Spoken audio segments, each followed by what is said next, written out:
Good evening, Harmonians, Harmoniettes, Heary, welcome to the best night of your lives. Let's welcome the Mayor of Harmontown, Mr. Dan Harmon.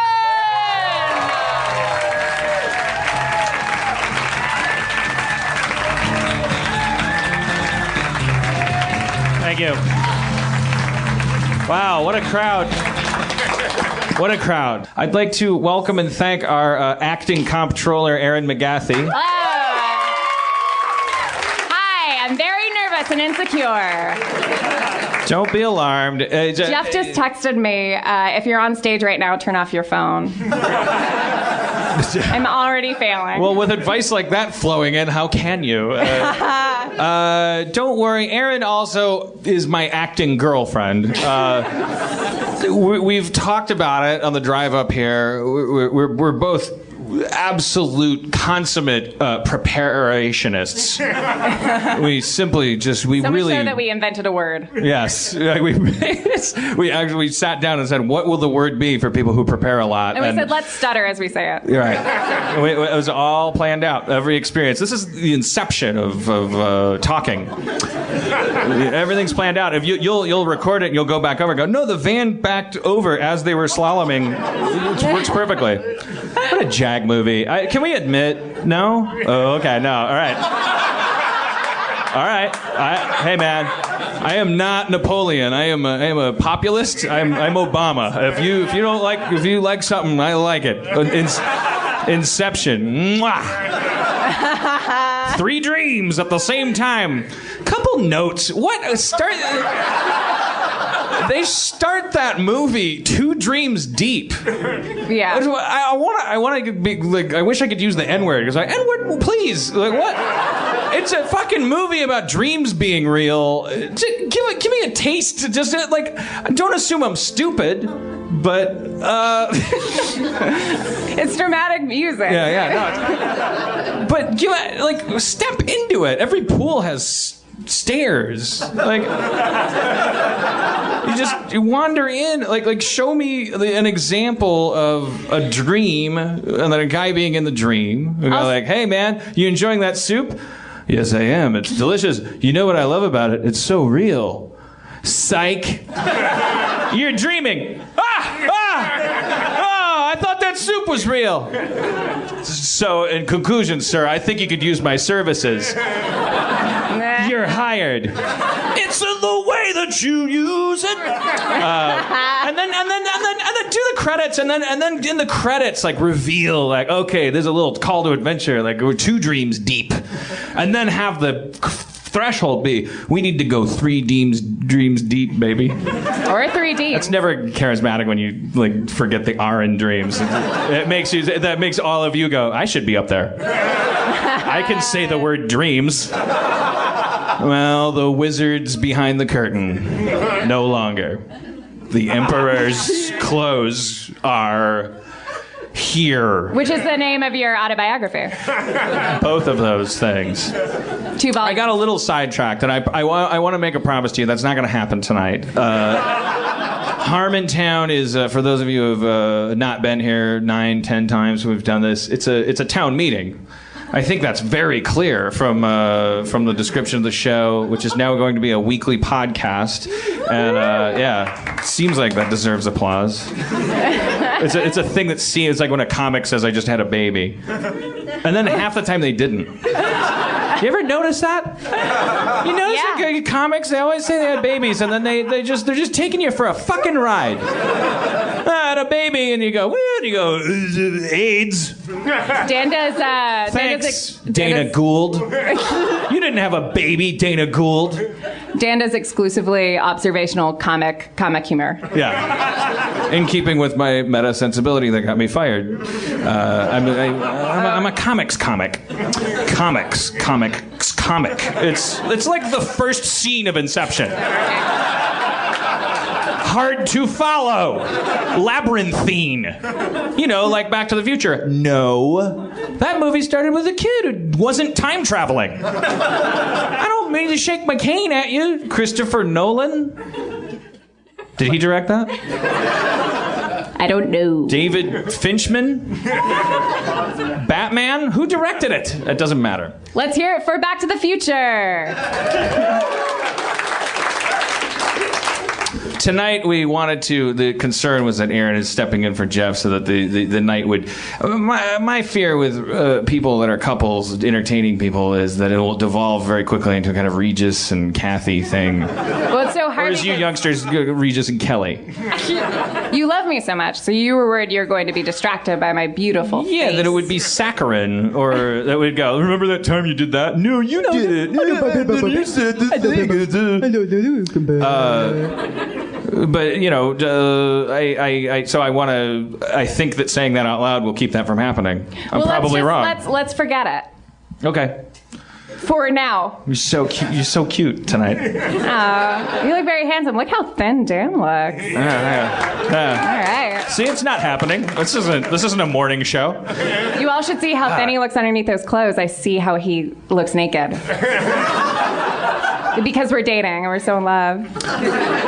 Am I doing this right? Yeah, you gave me a flashback when you to this morning. We were having breakfast, and then breakfast turned into like breakfast 3 p.m. on each other's bits. I'm sorry.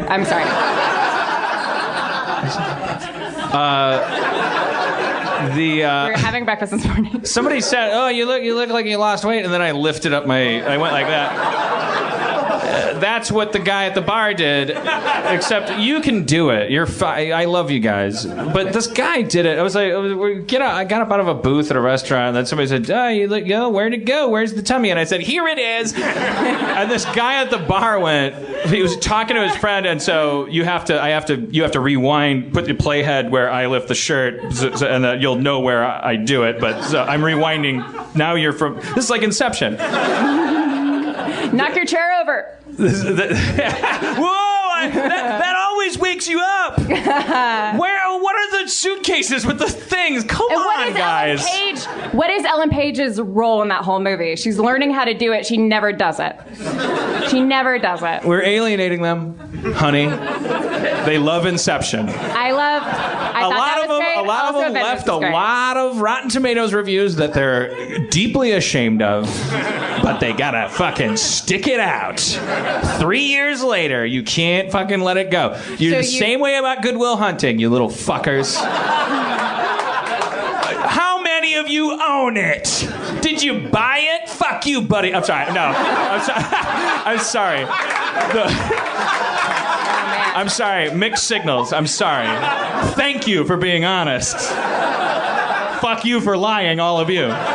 Because none of you own it. Wait. No, you were all honest, too. You didn't raise your hands. Thank you all for being honest. Fuck me for not liking Good Will Hunting. It's a great movie. Listen to the name.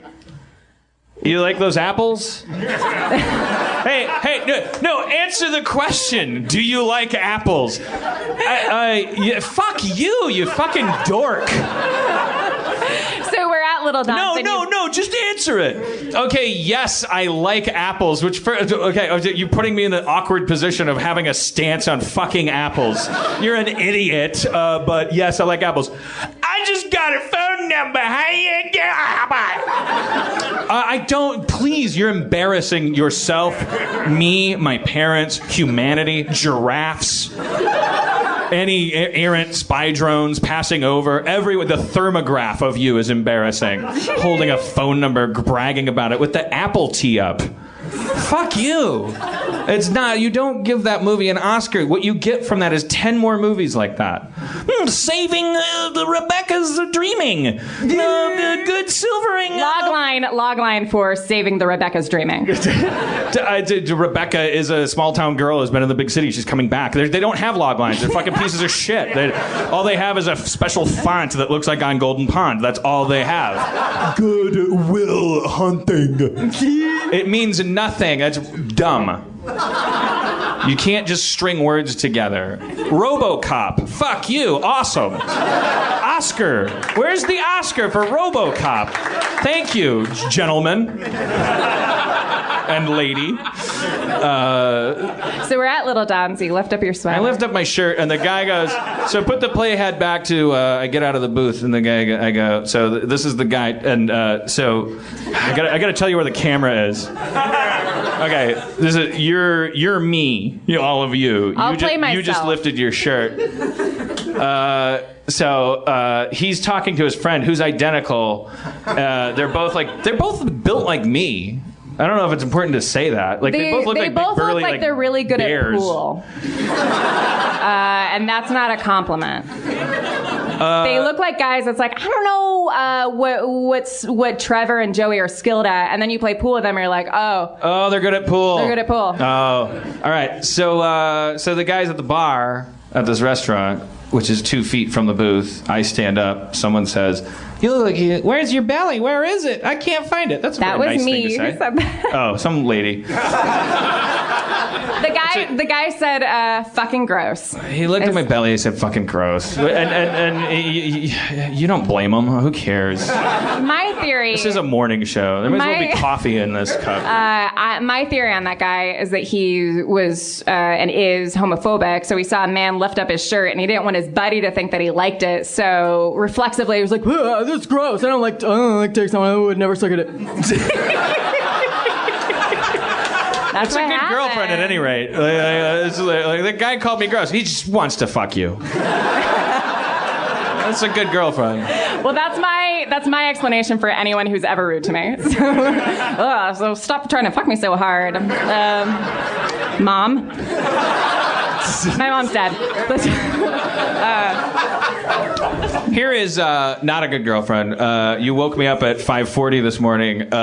You weren't awake. You decided that in your sleep you were having such a great dream. But I was awakened at 5:40 a.m. to Erin saying, Dan! Oh, fuck, shit! And she goes, look, get it! You gotta do it! Hold up the stick! Look at the stick! And she's pointing in the corner of the room, and I go, what's the stick? And she goes, the microphone! Hold up the stick! You have to do it! And I went, okay, I'm holding it. And she went... And then at 7:40, I'm like, still 2 hours later, I'm like staring at the ceiling, worried about my finances. And every once in a while, she's like, so like the stick dream is amazing. It's got like a comic figure in it. Like Charlie Callis comes out later and, as the stick guardian. Raise your hand if you know who Charlie Callis is. There are 6 people raising their hands. Most of them are our friends. Because they've all gotten drunk with Jeff Davis and he's made you watch Charlie Callis on YouTube for 3 hours. Charlie Callis is this incredibly unfunny comic from... Oh, sweetie. He's dead. Oh, he is dead. He's a dead, unfunny comic from the 60s and 70s who, for no reason, just makes nonsense noises in the middle of explaining stories that no one cares about. Why don't you give us an example? Charlie Callis' impression is impeccable. Can you give a suggestion for an activity that Charlie Callis might talk about? Sure. What's an activity? Pool? All right. So me and my friends, we went to the pool hall, and one of them grabbed a cue off the wall, and I was like, and then he took the pool took the pool ball and put it on the thing, and I was like,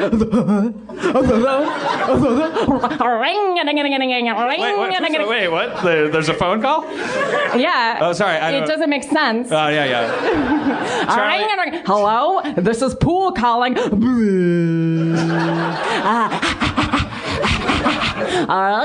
And then we all went home. Thank you. I said thank you before I applaud. Yeah, good job applauding that, because YouTube, Charlie Callis is dead, but his wife, Rebecca Callis, isn't. I'm sorry, honey, come on up here. My husband comes out, and she's just fucking crying. And she just blows her brains everywhere. But as she's blowing her brains, she says, like, I'm gonna kill him.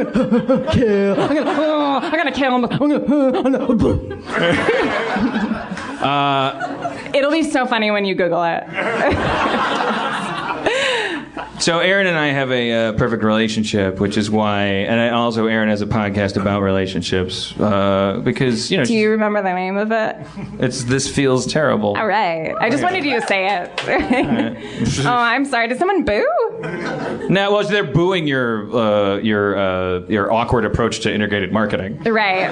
They're not booing your podcast. They're booing like if Calgon came in and said, "That sounds like a clean situation."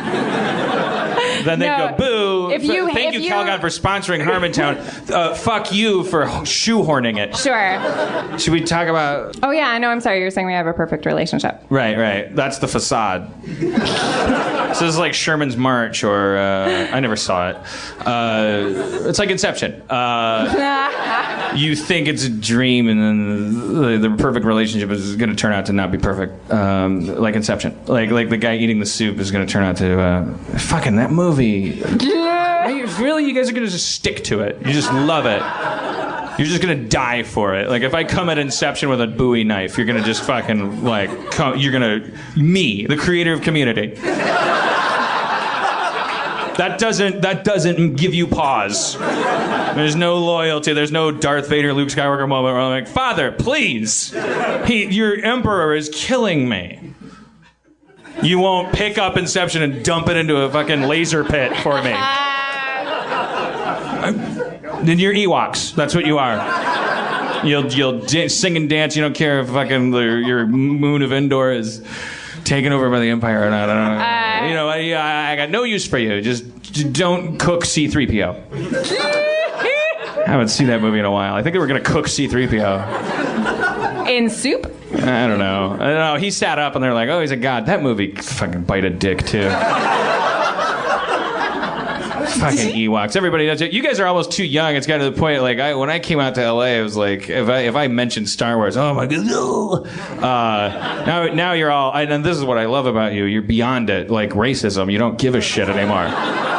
You don't wear watches. You don't have landlines. You don't give a fuck about George Lucas, and the idea that black people can't swim is boring. You don't.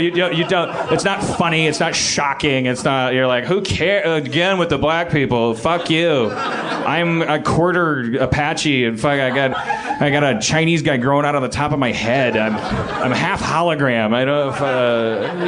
Even if I'm thoroughbred Eskimo, I still don't give a shit about your dumb racial humor. What are you, Don Rickles?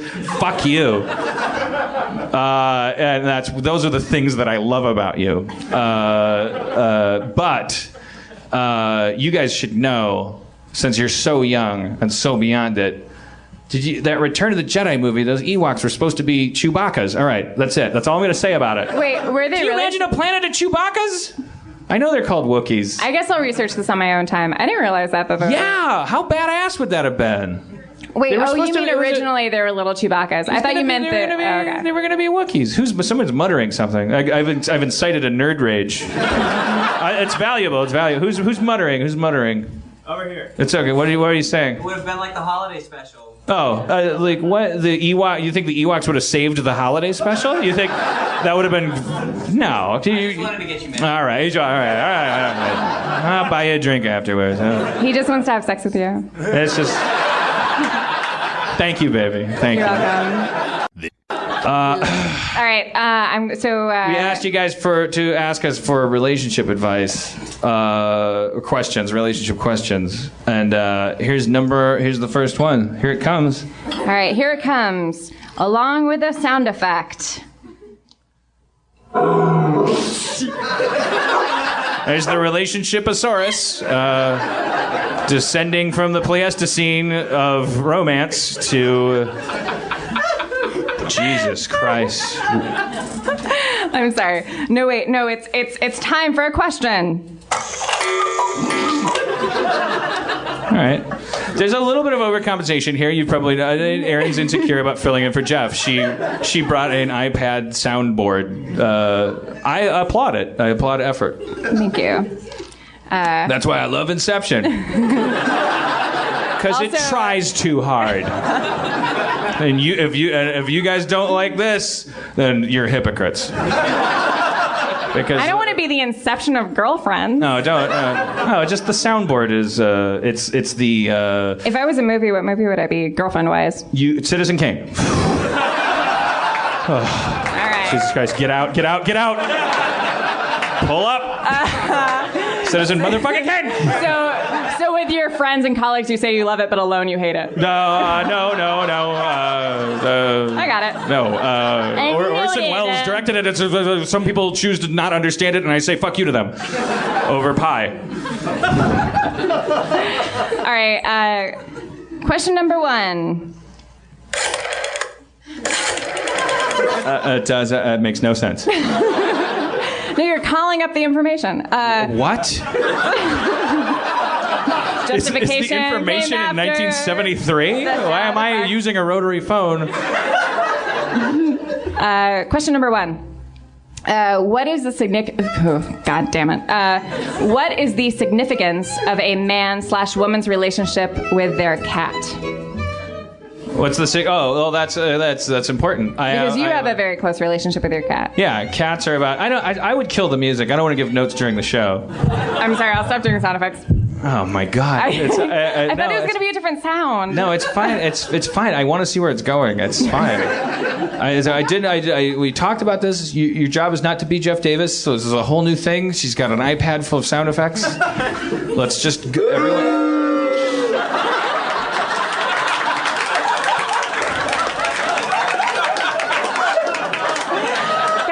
It's fine. He's trying to explain something to me. We're fine. It's part of the show podcast. Get off the stage, audience. Stop poking Dan. I've never had to do this with 200 people at the same time, but guys, she's really cool. I swear to God. That was the last one. Dogs require discipline on behalf of humans. I think that, and I don't want to use bad words like arrogance and ego. Confidence would be a better word. You have to have your shit together to have a dog.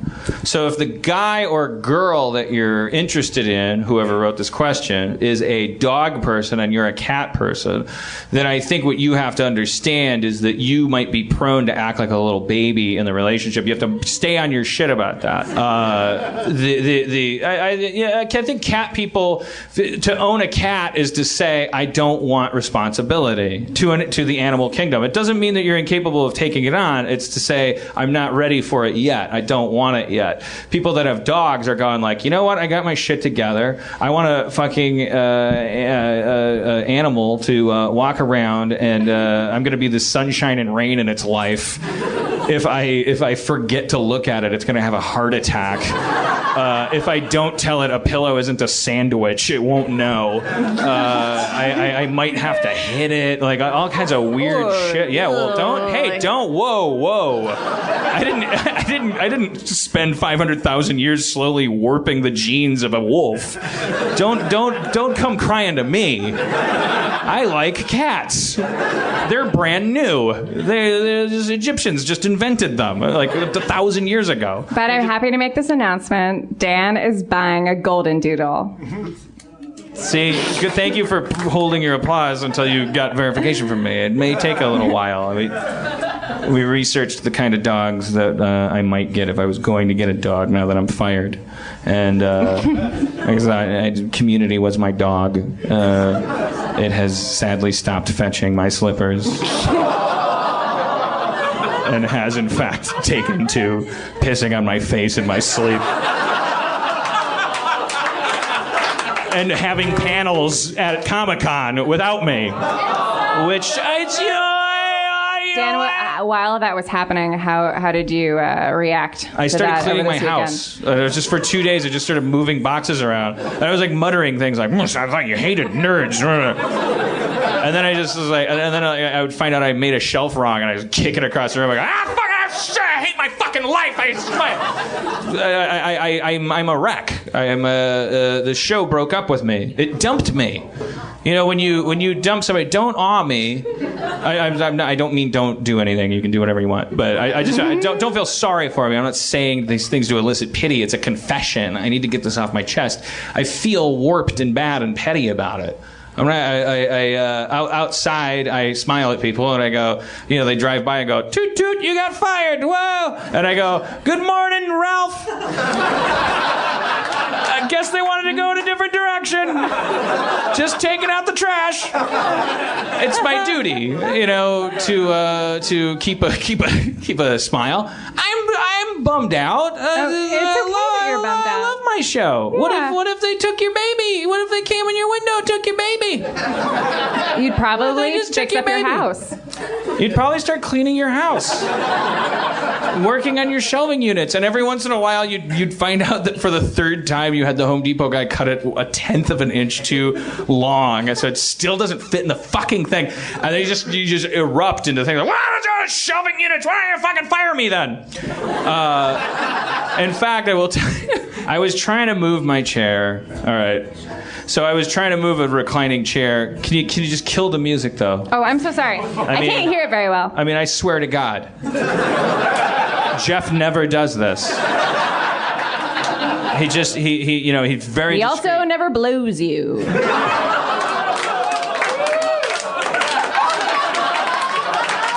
On the weekends. Do I tell her? We stepped on each other's. Yeah. Oh no! Right. I had a dream. The weird thing about the 5:40 wake up is I was in the middle of a very intense anxiety dream, but in the dream, Aaron and Jeff and I were on mushrooms. I haven't told Jeff this yet. He's out of town. In the dream, it was such a vivid dream, and I was in a rage. I'm surprised I wasn't like shouting in my sleep, because in my dream I was constantly angry and so stressed out. In my dream, Jeff and my girlfriend and myself were on mushrooms and like hanging out and having a good time. And at the end of a big fun 3-person mushroom trip, Aaron said, "Guys, you know what? This is going amazing. Like, let's just do this. Call me crazy. Let's just do it." And I was like, Free spirit. "What?" And Jeff was like, "Yeah, I know what she means. Let's fucking do it." We've been thinking about it. Let's Sounds do like it. you've been thinking about it. Well, obviously, it's an anxiety I have. So I go, and I'm in the dream going. I only get to play one character. I'm going like, no, I don't want to look at my friend's dick, and I don't want to watch him fuck my girlfriend, and I don't want to high five him while I do it, and I could go on and on for the reasons I don't want to do this, but I'm sorry, guys. That's when the dream like started, like when the nightmare kicked into high gear, because the rest of the dream, it seemed like hours. You know, like in Inception, like time slows down. It's a really. You should rent it. And give it a chance, guys. So I was awoken from that by my girlfriend going, "Pick up the stick with the microphone." Yeah. Everyone's having a great time but me. I sound like the best. Really quick, when I saw Inception in the theater, I saw it with a couple of friends. You were 12. My mom had to take me off of her breast, and she showed me to the. She held me you up and said, "One day you'll get this."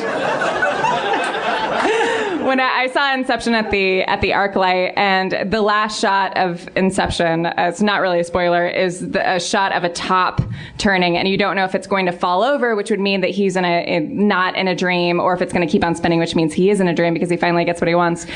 The credits started going up, and a woman behind me said, "Oh, here we go again," as if the movie was about a demented top.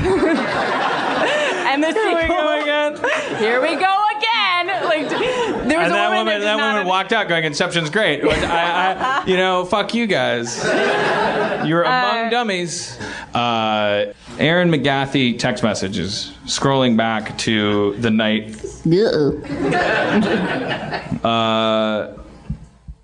I was trying to move a chair through a doorway that was too narrow for the chair. Welcome to the most entertaining story of your life. Also, there were buttons nearby.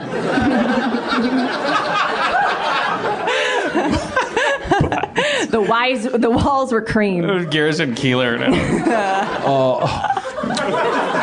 How many more people are going to be in his town? Become an item of much recompense. The cushioning was forgiving. Sean Connery's Garrison Keillor impression is, it is right on. It is right on. It is right on. Most things in Lake Wobegon don't rack all the bullets. I'd really like to not get sidetracked tonight. Okay, I'm sorry. Okay, so chair. You're trying to move. I was trying to move a chair. Everyone, buckle in. He was trying to move a chair. It's a character study. It's funny. I was trying to move a chair through a door. The chair. I really think I came out of the gate swinging at Inception, and I think that's the goal. That's the moral of tonight. Like I really fucked myself. No, you're doing fine. You're doing fine. I wish I could take it back, man. I wish I could like that fine. movie. I wish someone could incept into my head the idea that movie is like RoboCop, because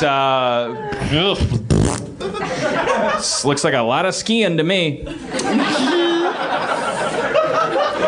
Yeah, those dreamscapes weren't very cool. It's like a... Did you say dreamscape? The original Inception? Thank you, sir. Thank you. They all came together. The Dreamscape Club all came together. All of That's my cool. colleagues in the back. Like, yeah, that's what it's like to have a 27-year-old girlfriend, by the way. I'm 39. I'm like, let me show you the real Inception. Dennis Quaid in Dreamscape. And then he just shows me his dick. I do that all the time. Ladies. But his dick is a dream within a dream. It's crazy.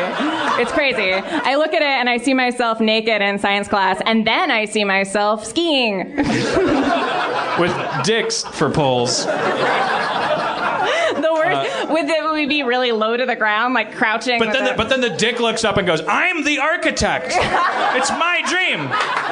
That's why the balls have different hair on them." And then Ellen Page says, "I have no reason to be here. There's no reason for me to be here." I was in Juno. That's it. And then Joseph Gordon-Levitt says, "I thought I was in a better movie than this. I did pretty good in this movie." I'm gonna abuse this over validation. And then Leonardo DiCaprio said, "I love yachts." Is that because of Titanic?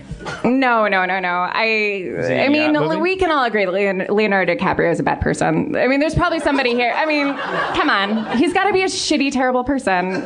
He's an okay actor. You can see it on his face.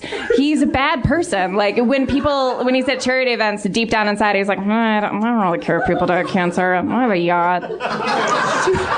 He loves yachts. And models. You can't trust people who love yachts. Yachts shouldn't be around. Are you basing? Are you? Was he ever on a yacht? To your knowledge? Yes, he was on 4 yachts. Wait, what? At the same time? No. What? I feel like every time I've seen a picture of him in a magazine, he's with a different starlet on a yacht. Really? Oh, okay. Yeah, Blake Lively on a yacht. Giselle Bundchen. You know why I think he's on a yacht, baby? He probably just wants to fuck you. Yeah. I'm a good boyfriend. Probably. All right. There's someone who's not laughing at everything I say in the back. Look, hey man, how can it happen? I do that too. Babe. I do the same thing. A lot of the fights we have are because we're the same person. You're as dishonest and narcissistic as me, and I also play to whoever's not laughing. There's always a guy. There's always a guy. Like there's a couple people who are like, I thought you were gonna make up a new sitcom for me. I don't know what. I don't blame you. It's $10, and I'll see you after the show. How about the male and female version of the same person trying to do a show together? One is dressed like his best friend, and he just explained that he wanted to have a 3-way with his best friend. How about that?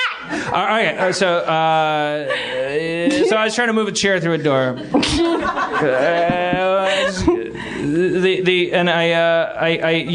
I took off my shirt because I was sweating, and I'm shedding a few, but I still look ridiculous with my shirt off. So she came upstairs and she saw me standing over this chair that I couldn't get through a doorway. I look like just a bad was playing this game of Tetris with one piece, like trying to flip it. It's just like coming out. I was just like drenched in sweat, and I've taken off my shirt, and I look like a community theater version of Stanley Kowalski. And I had tried to move the chair through the door every conceivable way. It's kind of shaped like a whistle, this thing. I can picture like a whistle. Do they have whistles now, or have those made obsolete by Wi-Fi? Is there like a... Do they still on the football field? They're like, no, you use a laser now. You shine it in their eyes. I don't know. I don't follow sports. Maybe the whistle... You don't have the whistle gene? Kids, there's a whistle... I was trying to figure out, if I put the back through, it's a very narrow doorway. It occurred to me, I figured out one angle, and I shared this with Erin, because I trust her and love her. Thank you. That's the end of the story. Next question. Why are you so pretty, Erin? Weird. I don't know. It's my spirit, my good spirit. Sorry. She actually does work as a replacement for Jeff Davis. Do you have any stories about the time you ordered milk and the chef said thank you? Thank you. All right. No one ever orders milk. No one ever orders milk like that. How did you learn to order milk? I don't know. No, were you born milk special? Thank you. Thank you. So I guess I was. I don't know. I don't fucking care. I said, I'm going to have to take the door off the hinges in order to get the chair through. It almost makes it through. I got to take the door off the hinges. Erin's immediate response, don't do that. It's a two-man job. Have you ever taken a door off the hinges before? And tried to put it back on? It's a two-man job. It's harder than you think. I go, it's screws in some wood. It's a fucking door. It's a door. I've never, to be perfectly honest with you, I've never taken a door off its hinges and then put it back on. Well, it's harder than you think. Well, Erin, I didn't actually ask for your help, and even if I did, I don't think telling someone not to do something is helping them. I find that to be very discouraging. And you definitely said it as sweet and reasonable as you're saying it now. So she goes, well, I'm going to go out drinking again. I said we're going to go out fucking. I'm going to go out fucking again. Oh, no laugh. I'm so sorry. I was kidding. I didn't say that. I was going out to karaoke. I'm so sorry. Don't pollute the story with bits, because the truth is funnier than You're everything. right. You said, I want to go out and drinking in the drawing room. You left. And I'm like, oh, fucking door. So it's like, she's right. It's kind of hard to take off a door by yourself. Unless you put a fucking thing under the door. It's like cartoon logic. It's like, why is it hard? Oh, because the door, if you take it, unscrew, it'll start to fall off the hinges. Oh no, what am I gonna do? What am I, a fucking fox? Am I a beaver? No, I'm a primate. I think I'll go get a thing that's as high as the door comes off the ground, put it under the door so that when it comes off the hinges, it's resting on that. Ta-da! And I took it off its fucking hinges, and I put the chair through the door, and I put the door back on the hinges, and I sent my drinking girlfriend 2 photos, one of the chair in the room that it was too small, so too big to get into, and the other of the newly intact door, rehinged and ready for closing or opening. And I said, you'll be me and I'll be you. All right, so you be me, I'll be you. It was probably a 2-man job, but you probably forgot I have the power of 10 men.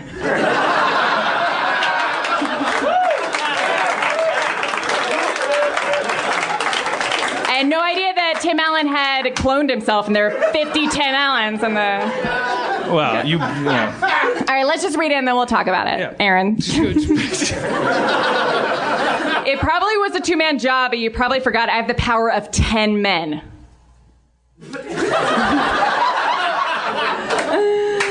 That's awesome. I'm legitimately impressed. I don't want you to be impressed. I want you to be supportive of me in the face of adversity.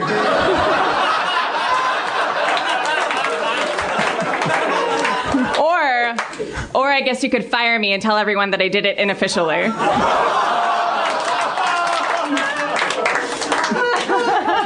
Jesus. I'm sorry. Pay attention to the punctuation. Jesus, period. Okay. I'm sorry, period. I love you, period. All right. You really did it, period. Pause. Sorry, I was trying to save you heartache. Lesson learned, no punctuation.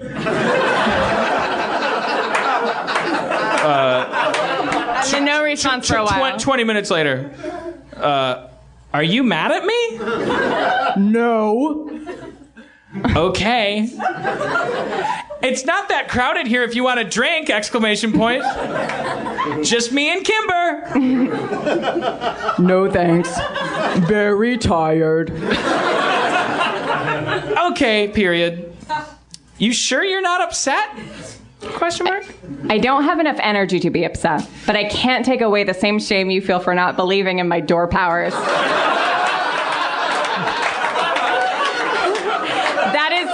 That is shame you are putting on yourself. Ha!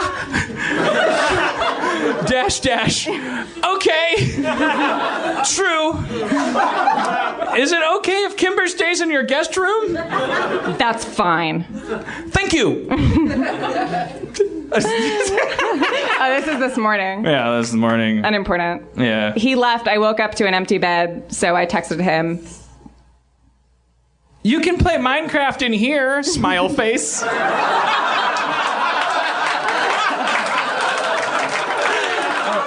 Oh, does nobody need to hold up the stick anymore? Because that's why I was downstairs at fucking 5:40 in the morning. Hold up the stick! Oh, fucking three-way loving dream bitch. I'm gonna go play a video game where my efforts are rewarded in a linear fashion. That's the name of my 70s metal band, Three-Way Lovin' Dream Bitch. And then She's a three-way loving dream bitch. She likes Abercrombie and Fitch are gonna. Speaking of which, I'm wearing this sweater to honor the fact that the air conditioning is working in this room. I'm sure you guys are. It used to get sweltering hot in here. The fact that I can wear a sweater up here is amazing, and we owe that to. I believe we owe that to. Well, we owe that to everybody at Meltdown Comics. They don't have to. This place is always packed. They could tell you to go fuck yourselves as a customer. They have your money. They have your devotion. But they choose to adjust the climate at the expense of thousands of dollars to them. They want you to be happy as well as lucrative. Let's hear it. And the good people at True Value. Yes. True Value. Did someone say True Value? we make hardware stores, not slogans. True Value. All right. And butter. I have some more. Thicker than milk. And twice as yellow. Better than pee since 1940. Butter. Just do the break it up, because there's people in the back who's like the charisma zone is here. Like these people get splashed. It's like a SeaWorld show. So they feel the brine and the shrimp on their faces. They're like, I fucking love whales. Like, can I get a whale hat on my way out? I love whales. And it's not until halfway the drive home they're like, what the fuck was that? Bunch of whales. The people as you go further back, there's people in the back that are like, what the fuck's going on? There's this guy just talking to his girlfriend about fucking whether his ass is fat and. Fuck these people. I don't know. I'd fire him too. You don't have to keep. I guess I do that to get that reaction.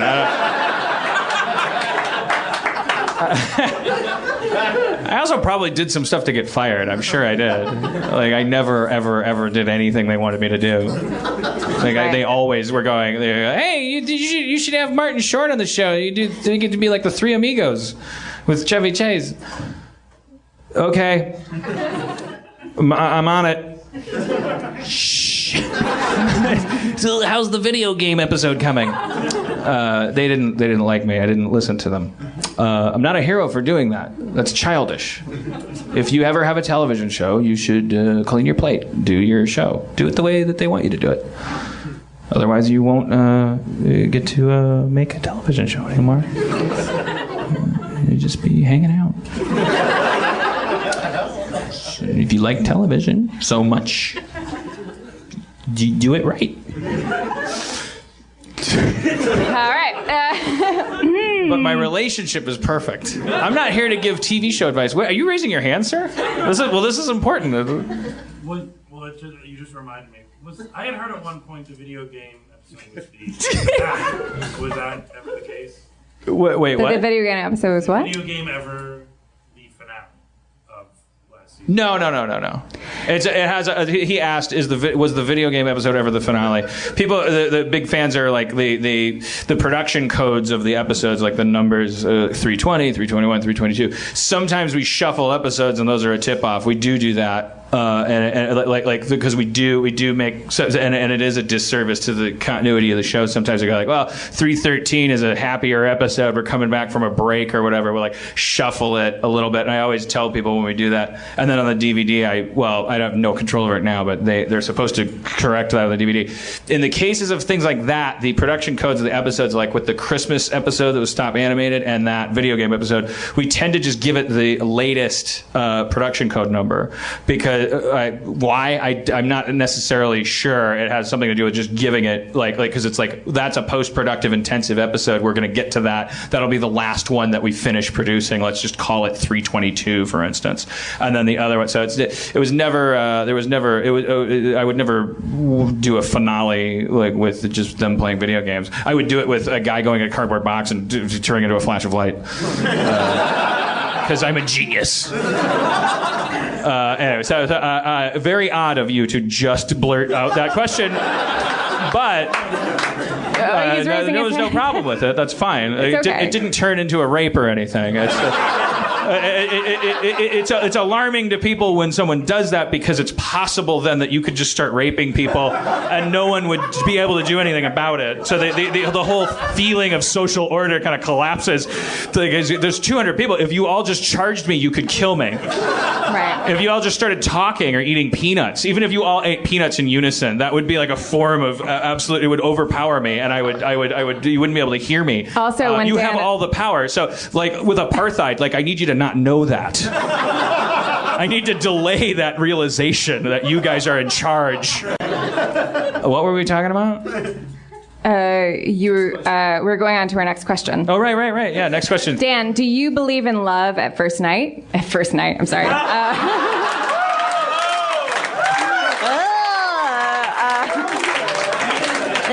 Freudian slip. At first sight. Discuss. I'm gonna say no because like the definition of love is I believe that people who end up like happy together forever, you can trickle back and find out that when they saw each other they were into each other like at an intense level unshared by any previous relationship. But that might be coincidence. Because I think that true love is. You number one, you die for the other person. That's a hard one that's a tough order to fill. For real? There might even be like degrees of love. Love, Roman numeral 3. But also like. You have to be when you love somebody, you have to be willing to endure their bullshit. That high fidelity monologue about you're not allowed to compare the women that you see on the street to the ratty panties that are hanging over your shower curtain. I'm paraphrasing. A better writer than me, but that monologue. I'm making a curtain. The person that you're with every day, as you say when you eventually marry them, that's the for better or for worse thing. You're taking a vow not because you want to like what it turns into in Western society is we just like hold hands and go like, all right, now promise for real, except unless we get a divorce. Okay, go. It's really supposed to be like, no, because you're gonna be shitty sometimes. Like I'm not gonna, I'm gonna average things out now. I'm not gonna base it on whether or not every date goes perfectly. We're not even gonna date anymore. We're gonna have breakfast together, and it's like you're gonna be in a bad mood. I'm gonna be in a bad mood, and I'm gonna want to hit you with an iron. Jesus. We'll talk later about it. I wish you would iron more. I hate that I have to do all the ironing. And that you stand there and watch me with your head in a head holder. And I love my head holder. It's perfect for nothing. It doesn't exist. Can you draw out the reading of the next question so I can get a drink? Yeah, I'm covered in questions. Here we go. Let's see, McGathy, can you make this work? Here it goes. It's coming out, and there it is. All right.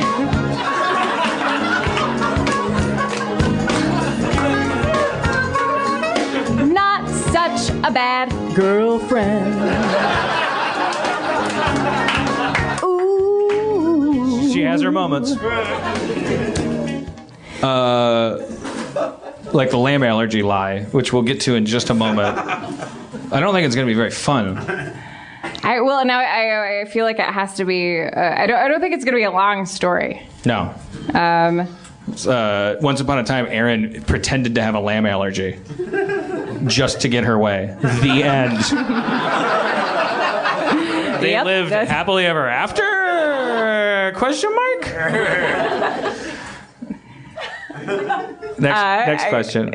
What's the question? I'm reacting to you saying question mark. Oh, we have a very happy relationship, you fucking asshole. I just trying to make the nice people happy. I just want them to go back to your ex-girlfriends. You guys had a lot of fun. It's fine. I'm sure no one will have me. It's like dating myself. It's the fucking worst. And the best. So arrogant. I'm not going to defend our relationship. It's passionate. It's Again? passionate. There are crimes of passion where someone cuts someone's head off with a chainsaw. It's a crime of passion. I'm passionately in love with you. I may decapitate you at some point. I mean, Dan, I want to say in front of everybody, Dan, you're my best friend. I love Tron.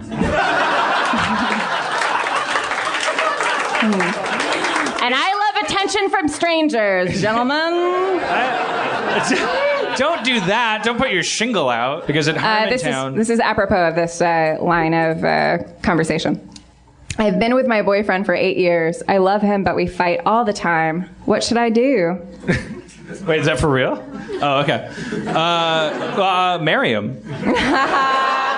You've been with him for 8 years. If you're asking that question, you're looking for someone to like fire a gun at the starting line. That's you getting out of a relationship. You don't ask that question if you. Not necessarily, because if you fight all the time, like, a lot of the times, like people. Like, but why would you ask that question if you weren't? Because other people are constantly going. You guys fight all the time. Like if you and I were on a desert island, I wouldn't know that I fought with you all the time. Right. I'm just interacting with you the way a mommy does a daddy. The way I understand it. And then my sane friends go, Jesus Christ, you guys hate each other. Like, does the person that wrote that down want to retain their anonymity, or can you answer a couple questions by shouting out? Yeah, just simple. There are 20 guys in the audience that are about to throw up. Okay. If you want to come up. If you're okay with that. Come on down. This would be a good time for a sound cue. Here it comes. Here's the sound cue. Here it. Sorry, you can take the. I'm sorry. First of all, I'm sorry about my girlfriend and her sound effects. Sorry. Welcome to the bottom of the sea, where, or the inside of a uterus, whatever that sound effect was. It's comfortable. It's cozy. Your name is, ma'am? My name's Tiffany. Tiffany. You gotta call her a miss, bro. I don't know that code. I don't know. Gentlemen always call young women miss. All right. So when you get called ma'am, it's a bummer, right? No, go ahead, call me ma'am. I don't. All right, thanks for selling me out. Sisterhood. I'm wearing a suit, but I'm a woman. Back me up, man. I don't know. All right. So I'm sorry. What's your name, young little tater tot? My name's Tiffany. Tiffany, right. You already said that. Okay, got it. All right. Pneumatic device. Tiffany gave us the epiphany that her name was Tiffany. All right, Tiffany. So you're, is he here? Yeah, he's Oh, back Jesus. there. Well, that's... He was very mad that I wrote that question, actually. Why? We had a little fight about it. Be Right. mad. Yeah, of course. You guys. Yeah. Well, that's what Erin and I fight about fighting. So. Tiffany, you're 26. No, and I was like listening to what you were saying, and it felt exactly like when she said, "You can play Minecraft in here." I'm like, I think I've texted that to him before. Yeah. Okay. Did you ever read that men are from Mars, women are from Venus thing? No. I didn't either, but I listened to the book on tape. And the guy, because I was taking a road trip, and the guy said that women are like waves. They rise and fall, and men are like rubber bands. They back away, and then they snap forward. So you've probably... Also, they're everywhere, and you can always find a new one.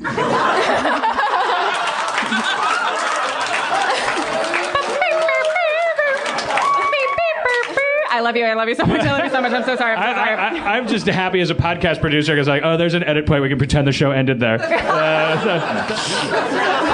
I'm in the middle of an interview. Tiffany, how old were you how old were you guys when you first started dating? We were 16 and now we're 24. Whoa. How old were you guys when you moved in together? In 19. Okay, in 1919. No, no, I got it. I'm sorry. That was me being... I was trying to think of it. No, you got 19 it. years old. You're great. I would like to be your friend. We change. I would say no matter what happens, we all change so much from 16 to 24. We turn into different people. We become different people. So no matter what happened, there are no heroes or villains. As Dan told me once, there's no good or bad in love. There's just honest and dishonest. So let's get him up here. Can we do that? He doesn't want to come up here? I'm so sorry. Is he willing to come up, or is he... No, don't okay, make no, then don't make him. That's... No, I mean, come up if you want to come up. Don't have me telling you to do things I don't care to. Men are like... We get invites to your imaginary wedding. Rubber bands. Men pull back when they feel like there's a risk of them being emasculated or confined, constricted. Men have this like tendency, according to this book. I'll trust this guy. He sounds like he's eating a ton of pussy. If you ever heard his voice on tape, he just sounds the most masculine guy in the world.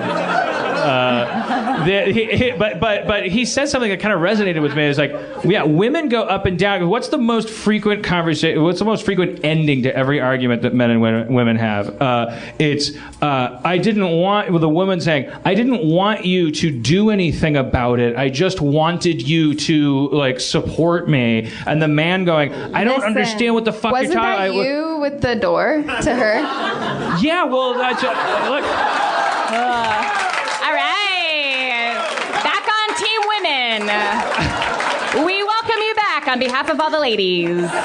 I told her, Miriam, you've been together 8 years. That was before the 16 thing. That you adjust for inflation there. 16 to 20 doesn't count, but that doesn't mean that your relationship doesn't count. That's still a 4-year relationship. I'm not good at math. I have never gone more than 3 years, and at the end of 3 years, like if a relationship to last a certain length, like I'm a behaviorist, not I think that if people are together, then it says that they want to be together, and if in that relationship they're fighting, then it says that both of them are kind of like committing to this like opera where you fight, and that's the definition of relationship. And like if he's going like, I'm gonna go down in my boxers and like disappear and hide in a closet and play on my laptop and do God knows what, and you're going like, I just want you to, like, I say, take your hands off the wheel, and if the car goes in the ditch, you're not going to die because it's not a car, it's a relationship. I would say... Good analogy. That's my advice to everyone here for every problem that you have. I guess we could... I would say no matter what, and I hope this isn't a catalyst for like a big conversation you have. You're going to have a huge fight. I know, but I just want to say that like our culture values love and commitment so much, and that's important, but like no matter what happens, that means something that you guys were together for so long. That's meaningful, and like I had early relationships, and that with non-geniuses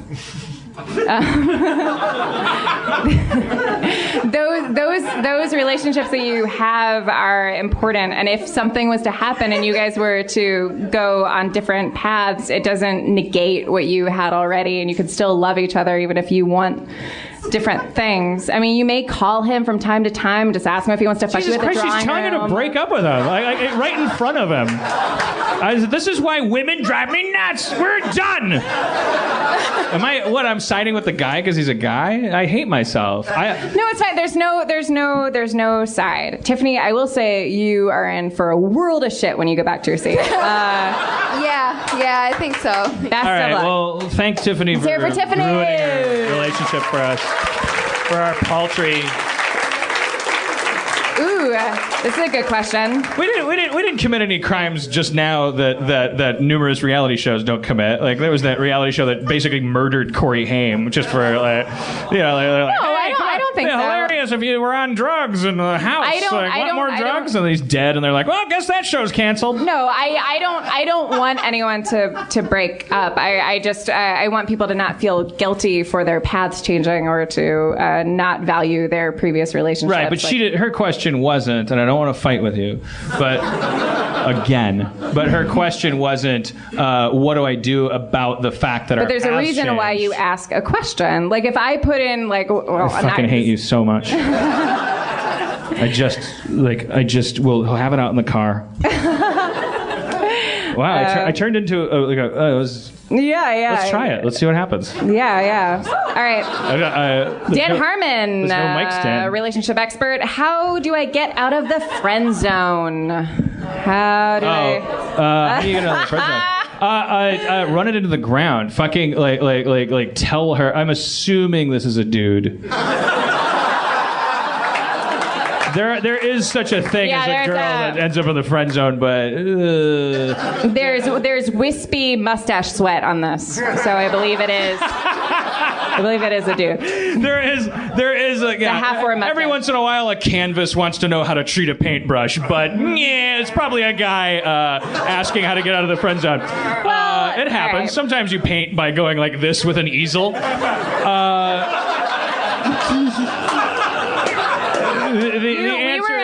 We were in the friend zone. You already know the answer to that question. You tell her how you feel because she will run like you're a fucking atom bomb. Like you and be honest with yourself about whether you can stand hanging out with her when sex is off the table. The friend zone thing is like a sticking point with me because I had that issue with you. Mm-hmm. Oh, that's what you said. You and I were in the I wanted to die.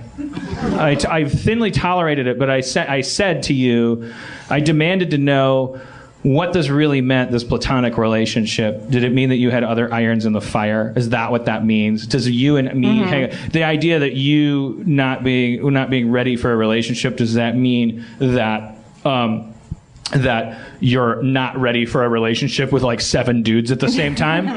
Or does that mean that you really like me? But that's not really the point because it's how she responds is up to her. But there are reasons, right? Like it wasn't a normal shitty girl situation. There were reasons behind it. The thing with the thing that a guy has to do to protect himself from that is to always just like as uncharismatic and as like we're encouraged as guys. We go, women always call us liars. They always go like, oh, guys are pigs, you're liars and all this stuff. Like guys we are pigs, dogs, whatever animal metaphor you want to use, but we're simple. We are capable of just being honest and blunt about what it is we want, and we kind of like get trained over time, probably justifiably, to have a little bit of grace about it. But that can slide into lying and deceiving and like playing some weird game. And then on the other side, there are honest women who are cool with that and will say to guys like, I think you say you want to be platonic friends, but I feel like this is more than that. I just want to make sure you understand, right? Okay, and communication works. But then there are as many dishonest women as there are dishonest men. And so what happens is there's a guy on one side going like, I'm in it for the long con. I'm going to sneak in the back door. She's with Richard right now, but I'm there when she cries. I got her umbrella. I love umbrellas. To put under her eyes for her cheeks? Something like that. Jerry. Who's this talking to me? Is it God? This is God, Jerry. Oh, God. Keep it down, will you? Jerry, I want to talk to you. I'm just talking to myself, the audience. Shakespearean character, kind of like sometimes they talk outward to share their thoughts and feelings. Yeah, I hear you. It's not necessarily an invitation to a fucking full dialogue. I'm just a guy trying to get laid. Jerry, first of all, I love your burlap pants. Second of all, sometimes, everybody, women and men, go through different stages of insecurity. Oh, God. How'd you make such an exciting world? Are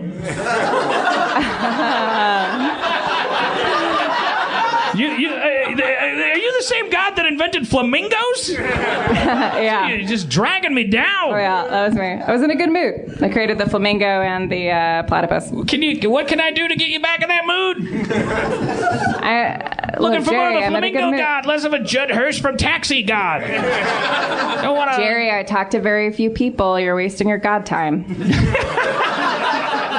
Point taken. Finish up. Jerry, women and men, when they're first starting to date, are sometimes insecure. So I think that sometimes nice guys, when they're younger, when they're teenagers and are in their early 20s, and they approach women, they're like, I just want to be friends. It's hard when you're insecure to accept that somebody likes you. So then when women get older, that insecurity thing kind of changes a little bit. So with that friend thing, like maybe it's more about her than it is about you, and you should probably go bark up a different tree or become a rock star. All right. Well, are you saying, take your God mask off, Erin? Oh, it was me the whole time. It was me, Dan, the whole time. What the fuck are you talking about? I'm saying that You're saying that there's situations my guess is this where friend men zone are... person, if the friend zone person, if you're comfortable, if you could just scream out your age really quick. The guy who... Well, yeah, he doesn't want to... He's sitting with the chick that he's in the friend zone with. She thinks and she's that like, he's thank awesome. you so much for giving me a ride to Alex's house. I appreciate it. He's 3 years into a 9-year jackpot. I'm just saying, like, He's not gonna fuck it up for us. He's not like Tiffany and Zorro, whoever she came I'm with. speaking Zorro. Well, I assume he's Zorro. He fucking gets away with murder with her. The friend zone, don't get in it. That's the only advice we can give. It's like saying, how do I get out of quicksand? You can't. Well, you're dead. I just want to say it's more. Don't ever. When you see it, step around it. I would say across the board. I would say across the board, and I think ladies will agree with me. If your intentions are romantic, fucking own that. Don't be like, hey, like, yeah, this isn't a date. I mean, if I can just drive you to coffee or whatever, and then all of a sudden say like, by the way, I want to look at your pussy, like that. That's the worst. That's the dishonest. Is that if you, my friends are like shaking their heads. So don't do that. Well, I'm just saying, like, if you're interested in somebody, first look Jerry in the mirror and say, Jerry, you're cool because you're smart. You made these burlap pants. No one wears burlap pants. And then when you see a girl that you like, go up to her. Hey, what's your name? My name is Angela. Hey, Angela, I think you're real beautiful. If I could buy you a drink sometime, I would love that. Oh, thank you. It doesn't always work. But it's more likely to get you laid than the alternative, which is like, hey, my name is Jerry. What's your name? Angela, cool. Doing a bring your stand-up show. A lot of friends are coming. It's not a date. Not a date. Yeah, if you want to come, that'd be great. I'll be Facebooking you later. Cool. So we agree on something. I agree. Yeah, ask women out. Like that's a great way to avoid. Like ask them out to dinner. Say let's watch Breaking Bad together. I don't like. Tell them basically I'm interested in you. That's where. Well, and that's what you did. First I said platonic drinks. I did that once. That's my limit. I said, hey, platonic drinks, right? Yep. Okay. How can you turn that down? Because you'd be a monster. That's my bear trap. That's the friend zone working for you. Then, after platonic drinks, you go, guess what? Someone's interested in something a little bit more heavy. And then they tell you yes or no. The difficult thing is not being afraid of the no. That's the horrible thing, because you feel like if they say no, then your balls fall off. And a fish hook grabs you, and it turns out you lived in a pond your whole life, and that someone gets to eat you if women don't like you. All right, we're going to do welcome to the rapid fire round. This is the part of Harmontown. All of my answers will be 3 words. Okay. Okay, should I put on music? No. Because you will press a button and it'll be a velociraptor. Are you sure? Well, maybe just a little. All right, you're right. I'm sorry. Okay. What is true love?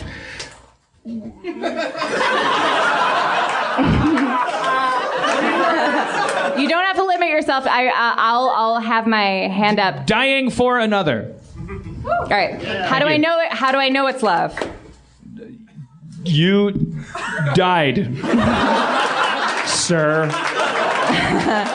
My wife isn't a redhead. What should I do?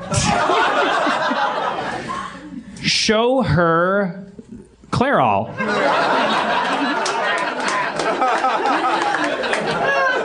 All right. What's too gross of an age difference when the lady's older? I, lady in parentheses, and 31. 7.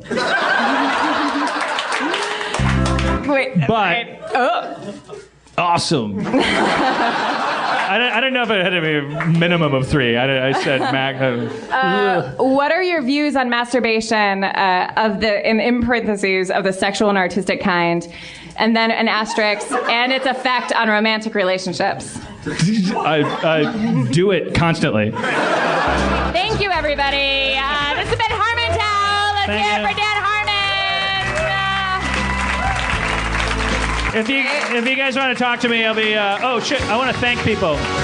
You're playing the thing. Here we go. Let's play it. I want to thank some people that are involved in the show now that we're actually podcasting it. Motherfucker. Also, if you want to, I'll take a little break, but I'll be hovering around here. If you want to talk to me, I don't want to be presumptuous about that. I don't pretend that anyone wants to talk to me. Guys, it really means a lot to him. So please come up and talk to him. I want to thank you for coming to a Harmontown town meeting. We'll do another one next week now that we're weekly. But I want to thank Katie Levine for doing the audio recording here on site.